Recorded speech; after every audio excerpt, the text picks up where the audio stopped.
capítulo 1, verso 15. Marcos 1:15.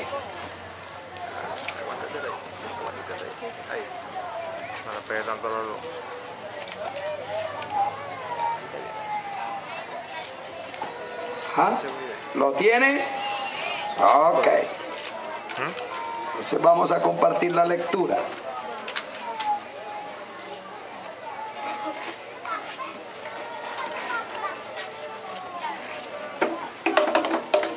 Marcos capítulo 1, verso 15. Dice la escritura así: el tiempo se ha cumplido y el reino de Dios se ha acercado. Arrepentíos y creed en el evangelio. El tiempo se ha cumplido. El reino de Dios se ha acercado. Arrepentíos y creed al evangelio. Quiero hablar de tres cosas. Número uno, del reino de Dios.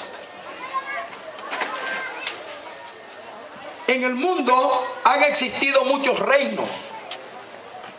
Han existido imperios poderosísimos. Pero la Biblia ha hablado de un reino eterno.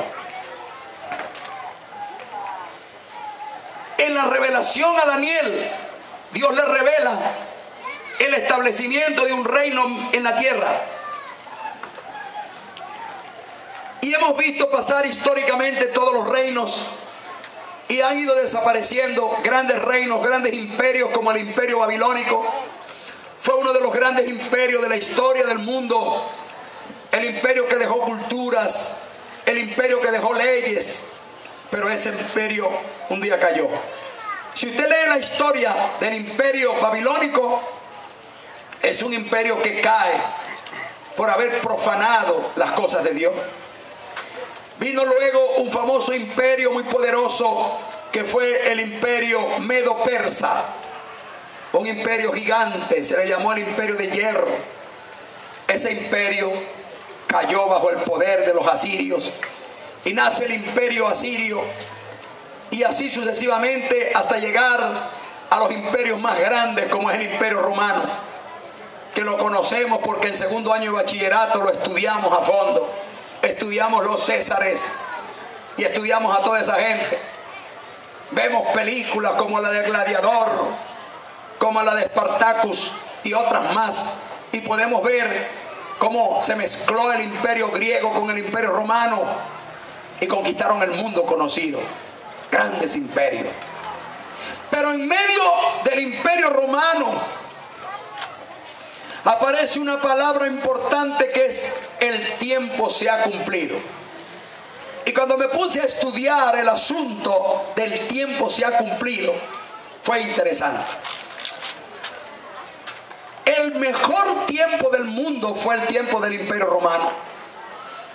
En el tiempo del imperio romano, todo el mundo conquistado hablaba un solo idioma, hablaban griego.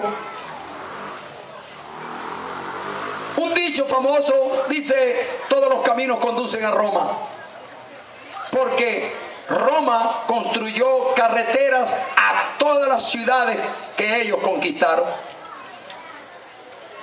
La religión era común para todo el mundo, cada quien tenía su propia religión. Usted lee una ciudad como la ciudad de Corinto, era una ciudad gigante y comercial, pero era una ciudad costanera. En la ciudad de Corinto, ahí llegaban, ahí atracaban todos los barcos habidos y por haber del comercio. Macedonia, eran ciudades como esa.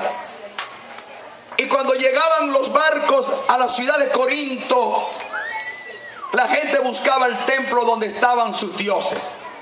Y entraban a templos gigantes y empezaban a buscar cuál era su dios, hasta que conseguían a su dios y adoraban a su dios, porque eran ciudades comerciales.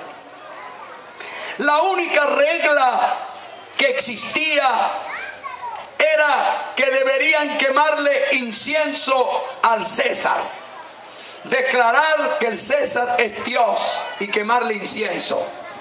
Por eso usted escucha la expresión salve, oh César.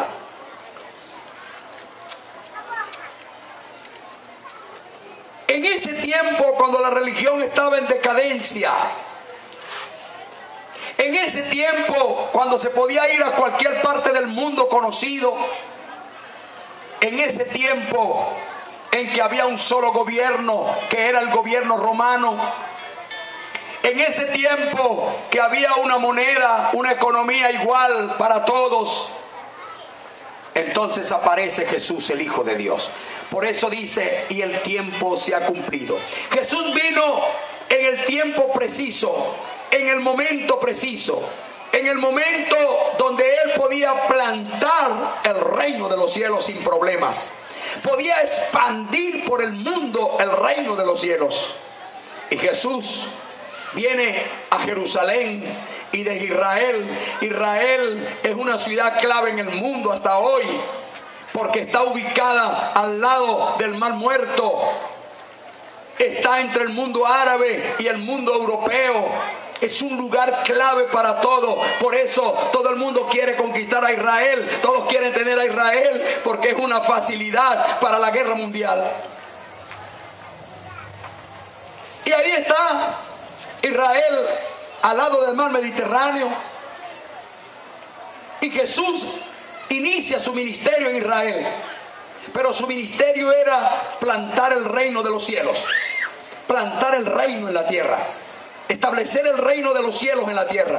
Que las cosas se igualen entre el cielo y la tierra. Eso quería Jesús, plantarlo.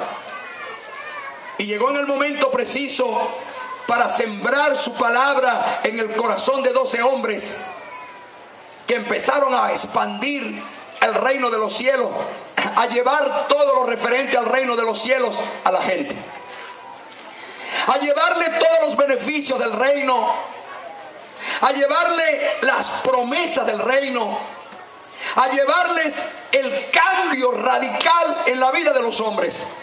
Por eso aparece otro término y dice: arrepentíos y creed al evangelio. Porque el evangelio es el mensaje del reino.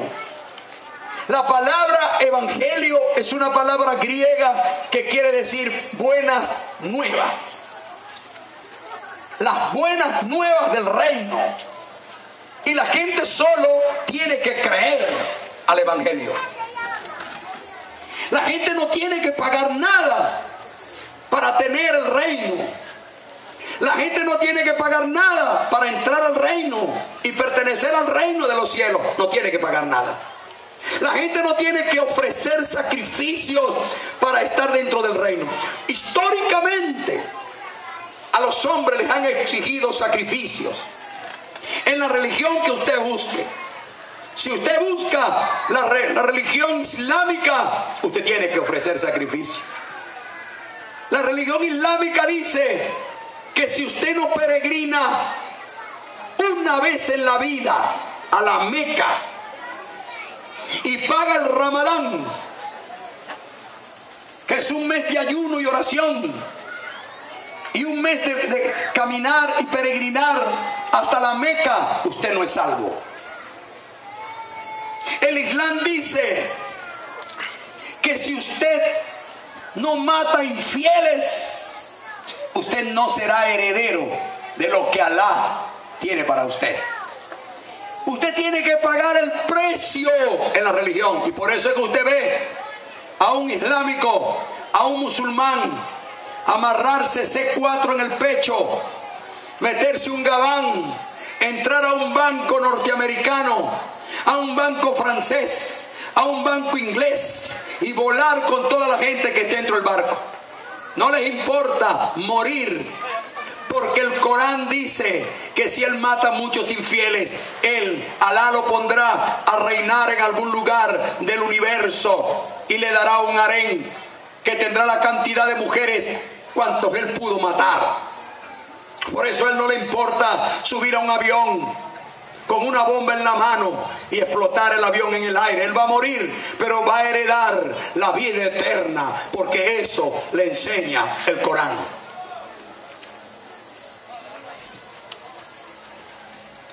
Usted ve la religión del Tíbet también tiene su precio. Usted ve los Rosacruces, tienen precios. Usted ve el masonismo, tiene precio. Usted ve el romanismo, tiene precio. El evangelio tiene precio, pero lo pagó Jesucristo en la cruz del Calvario. La Biblia dice que derramó su sangre por mis pecados para que fueran perdonados. Sí hay precio, pero lo pagó mi Señor. Él murió por mí en la cruz. Él entregó su vida por mí en la cruz para que Él fuese la puerta. Y Jesús dijo: el que viene a mí no lo echo fuera. El que entra por la puerta entrará y hallará pastos. Porque yo soy el buen pastor, dice Jesús. Pagó el precio del pecado, pagó el precio de la vida suya, pagó el precio de mi vida. Porque ese es el beneficio del reino.